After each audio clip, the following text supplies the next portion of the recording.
হযরতুল আল্লামা মাওলানা মুফতি আসমাউল হক রাজভী আল বুখারী ও আমার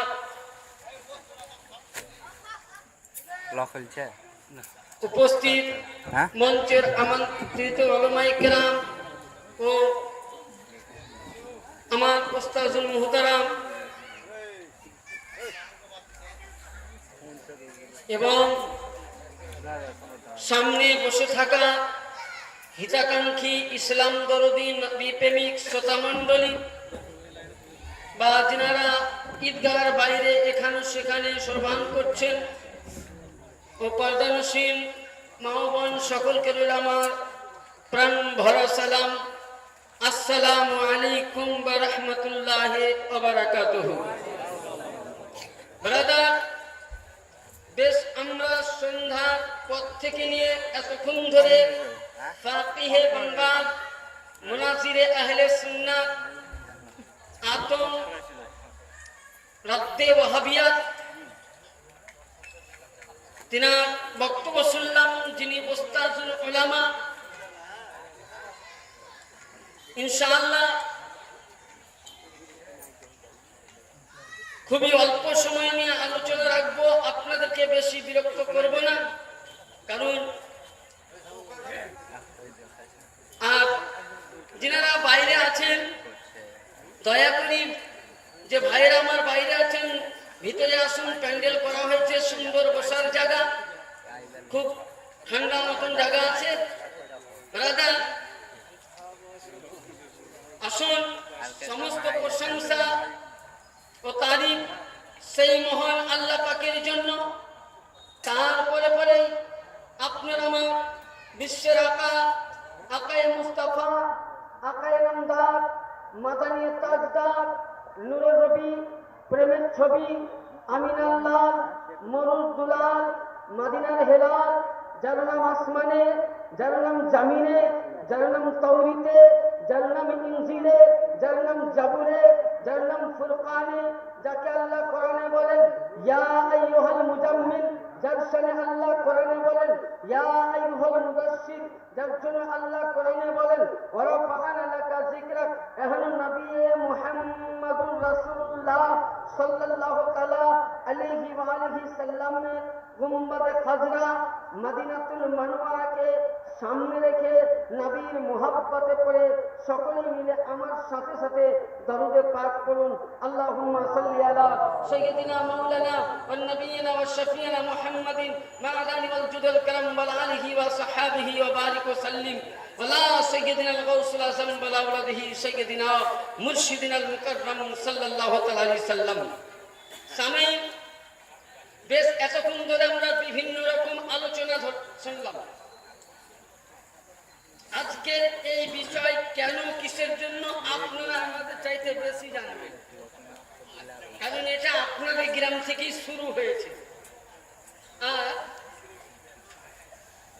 আমি কিছু দলিল পেশ করার আগে আমি আমার মুফতি সাহেব ভাইকে বলেছিলাম যে দলিলটা আমরা পেশ করবো ইনশাল্লাহ, কেবল একটা সামনের নমুনা, আর নমুনা আরো দেখতে গেলে চলুন দিঘির পাড় মসজিদে ইনশাল্লাহ লাইব্রেরি রিজার্ভ হয়ে আছে।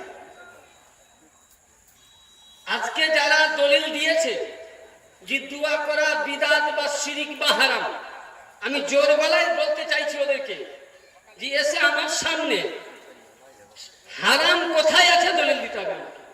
আমি জায়েজ পরে দেখাবো, যেহেতু মুফতি সাহেব আগে বলে গেছে যে জায়েজের কোনো দলিল প্রয়োজন হবে হয় না। তাহলে হারাম লেখা আছে কোথায় দেখাতে হবে।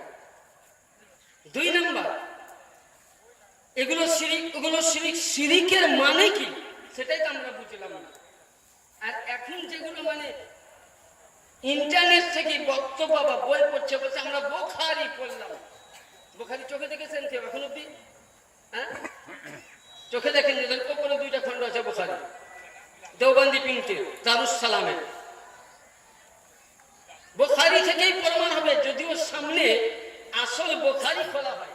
এখন ধরেন কেউ ধরেন মানে হাতুড়া ডাক্তার, কক ডাক্তার, বুঝলেন, যদি আমাকে মরতে হয়, অসুখ এমন হয়েছে যদি মরতে হয় তো ভালো ডাক্তারের ওষুধ খাই মরে, হাতুড়া ডাক্তারের ওষুধ খায় মরবেন না। যদি আমাকে ইসলামে থাকতে হয়, জান্নাতে যদি যেতে হয়, তো হাক্কানি আলেমের বক্তব্য শুনে, ইন্টারনেট ওয়ালা মুলবির বক্তব্য শুনবেন না।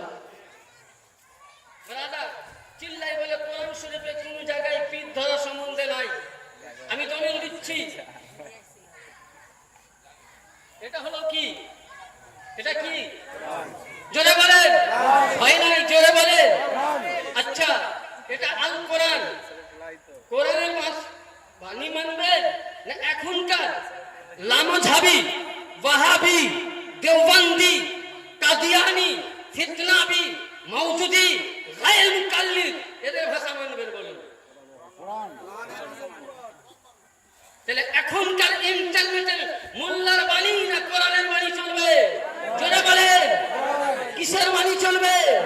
তাহলে কোরআনের মধ্যে এক জায়গা নয়, দুই জায়গা নয়, তিন জায়গা নয়, চার জায়গা নয়, পাঁচ জায়গা নয়, 19টি জায়গার মধ্যে আল্লাহর ওলিদের জামান ধরা, মুরিদ হওয়া ফরজ বলা হয়েছে।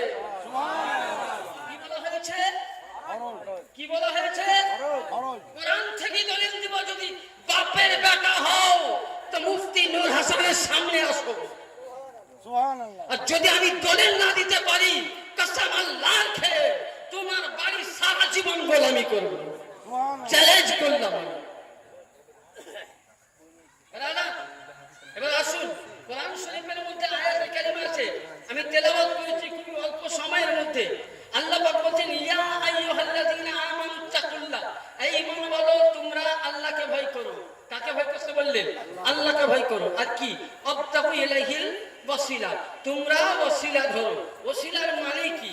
ওসিলার মানে যেমন একটা উদাহরণ দিচ্ছি, আমার ওস্তাদ হুজুর মুফতি নিয়াজ আহমদ কাদেরী সাহেব, যদি উনি আমাকে বচপন থেকে না পড়াতেন তাহলে আমি এত বড় বলতে পারতাম? পারতাম। তাহলে আমার অসুবিধা নেই। বাপের সঙ্গে মায়ের বিয়ে হওয়ার পর আমরা যখন আসতাম, আচ্ছা সর্বপ্রথম বলেন আমাদের আদি পিতাকে আদম, আদম আলাইহিস সালাম। আমি সংক্ষিপ্ত আলোচনা করব। আদম আলাইহিস সালাম গন্ধম ফল খেয়েছিল, আমরা জানি, জোনাকে জান্নাত থেকে বার করা হয়েছিল। আচ্ছা, আদম আলাইহিস সালাম অনেক দিন কেঁদেছিলেন যে তোমার হালকা আমি ভূমিকা দিব, এর পুরো বিচার, এর পুরো ফাইসালা হুজুরের হাতে ফেলেছে। আমরা এই যত হাদিস দেখছেন উনি সব দলিল দিবেন, কেবল আমরা ভূমিকা হিসাবে ছাড়বো। তো আদম আলাইহিস সালাম বহুদিন ধরে কেঁদেছেন যে আল্লাহ আমার দোয়া কবুল করো। আল্লাহ দরবারে ফরিয়াদ করেছে, কিন্তু আদম কে ছিলেন? উনি কে ছিলেন? নবী, পয়গম্বর, রাসূল। আচ্ছা, আদমের দোয়া কি কবুল হতো না? নিশ্চয় হতো। কিন্তু আদম আলাইহিস সালাম যখন দোয়া করলেন, তো আদম আলাইহিস সালামের দোয়া কবুল হয় না। আদম আলাইহিস সালাম বলছেন, রব্বানা যালামনা আনফুসানা ওয়া ইন লাম তাগফির লানা ওয়া তারহামনা কুনান্না মিনাল খাসিরিন। যখন দোয়া করলেন, এমন সময় জিবরাইল আলাইহিস সালাম এসে বললেন যে হে আদম পয়গম্বর, আপনি এই নামের ওসিলা দিয়ে দোয়া করুন। আদম আলাইহিস সালাম বলছেন, রব্বুল আলামিন, আমি আজ তোমার দরবারে এত কন্দন করলাম, আমার কন্দনের পরিত্রাণ হলো না, আজকে আমাকে জান্নাত থেকে বার করে দেওয়া হলো। হে আল্লাহ, তুমি আমার দোয়া কবুল করো। যার ওসিলায় আসমান সৃষ্টি, যার ওসিলায় জগৎ সৃষ্টি, যার ওসিলায় দুনিয়া সৃষ্টি, হে আল্লাহ, এহনুন নবী মুহাম্মদুর রাসূলুল্লাহ সাল্লাল্লাহু আলাইহি সাল্লামের ওসিলায় আল্লাহ তুমি আমার দোয়া কবুল করো। যেমন আল্লাহর দরবারে ফরিয়াদ করলেন, আল্লাহ পাক গায়েবী আওয়াজ দিয়ে বলছে, হে আদম পয়গম্বর, আজকে তুমি রাসূলের নামের ওয়াস্তা দিয়ে আমার কাছে দোয়া চাইলে, এই নামের আমি বরকতে আজকে দোয়া কবুল করব। জানলে কি করে? আদম বলতেছে, আল্লাহ আমি আরশে আযমের মধ্যে উঠালাম মাথা, তো ওই জায়গায় দেখলাম আমি থেকে নিয়ে যত নবী সৃষ্টি করেছো কাউরির সঙ্গে তোমার নাই। আসমানের মধ্যে নবীর সঙ্গে তোমার নাম, আরশের মধ্যে নবীর সঙ্গে তোমার নাম, ফাতাদাল্লাতে নবীর সঙ্গে তোমার নাম, সারা বিশ্ব জগৎকে দেখলাম সব জায়গায় নবীর সঙ্গে তোমার নাম। নিশ্চয়ই এ তোমার খাস, এ তোমার প্রিয়। তো এমন সময় আল্লাহ রাব্বুল আলামিন বলছেন, হে আদম যাও, তোমাকে আজকে যদি এই জায়গায় কিয়ামত অবধি উম্মতে মুহাম্মাদীর জন্য দোয়া চাইতে তুমি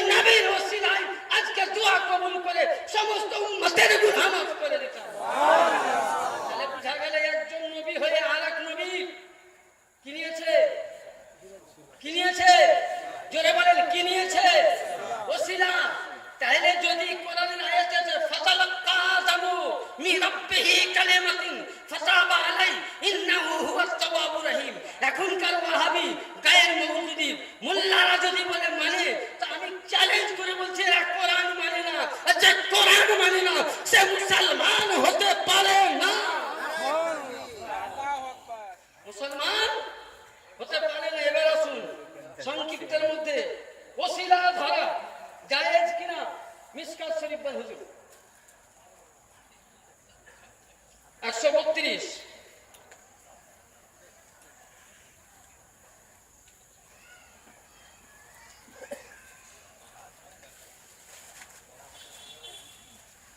কিতাবটা ভালো করে দেখুন। এটা নাম হচ্ছে মিশকাতুল মাসাবি। প্রতিটা মাদ্রাসায় সহিহ সিয়াসিত্তা বুখারী, মুসলিম, তিরমিজি, আবু দাউদ, নিসাই সমস্ত হাদিস পড়ার পূর্বে তাকে এই হাদিস আলোচনা করতে হয়। আচ্ছা বলেন, সে মৌলবি যদি মিশকাত শরীফ না পড়ে সে মৌলবি হতে? আচ্ছা, এইটা হচ্ছে দেওবন্দের প্রিন্ট, কোন সুন্নি প্রিন্ট নয়। ওসিলা ধরা জায়েজ আছে কিনা 132 পৃষ্ঠা।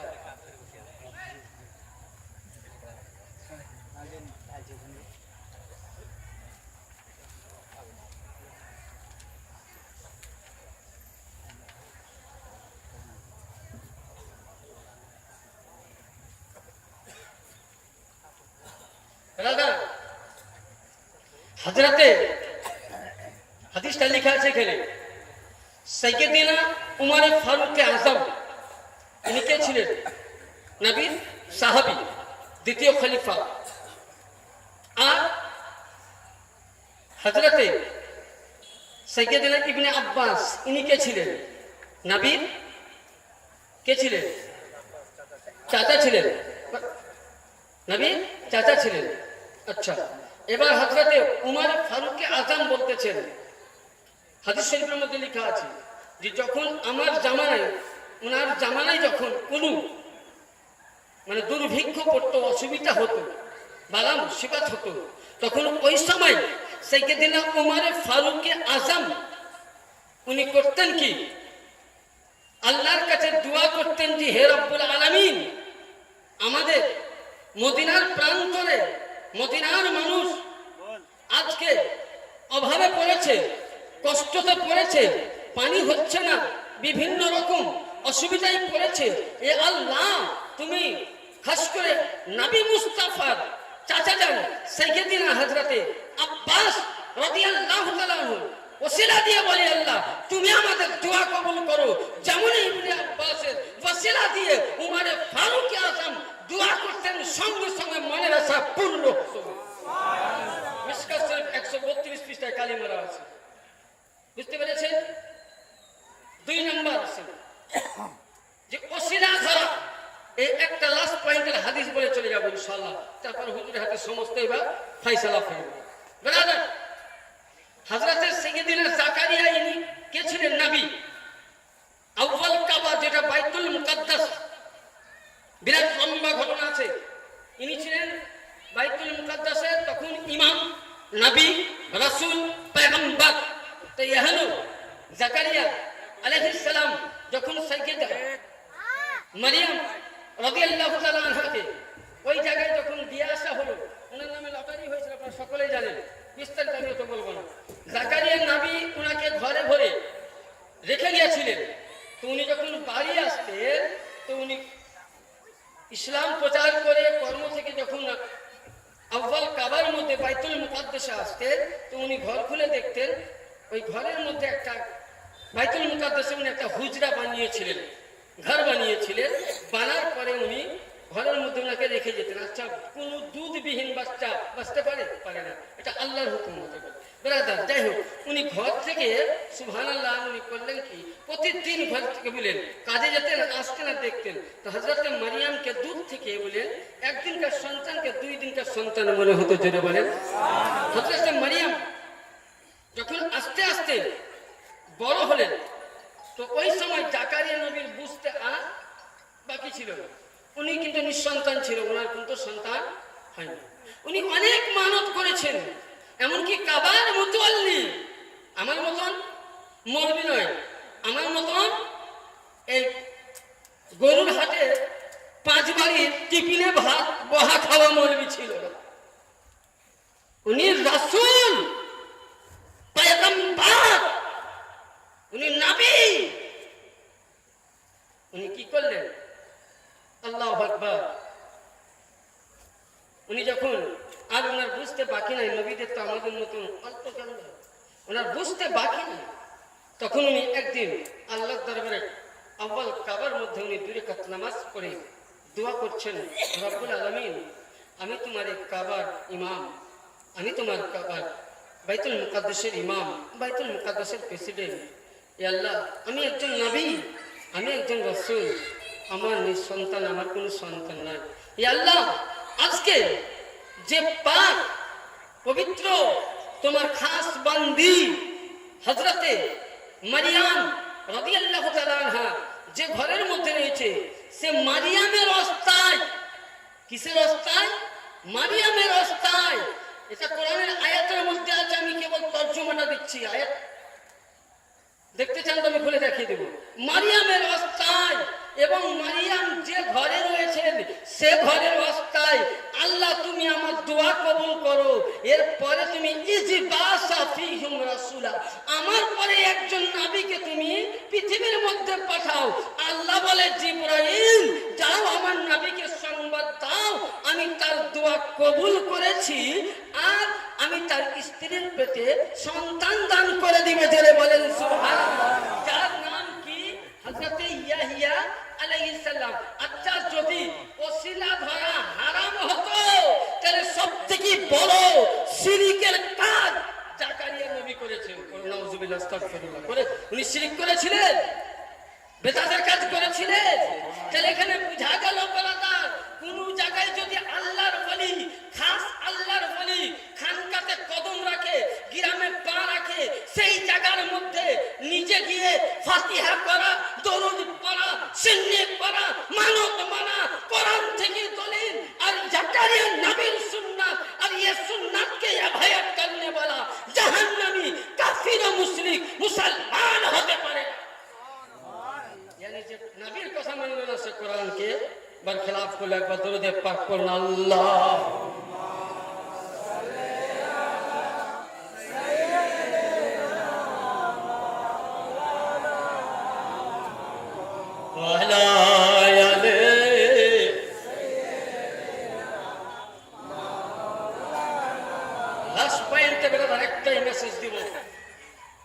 যেহেতু আজ এরা বিভিন্ন দলিল দিচ্ছে, আমরা সব সময় দলিল দিতে প্রস্তুত।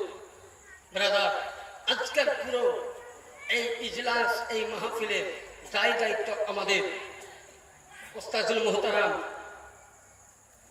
হুজুরকে দিয়েছি। ব্রাদার, আমরা তো ঘর কা মৌলবি দরকার বরাবর পাশেই আছি, ইনশাল্লাহ যখন দরকার হবে ডাকবেন।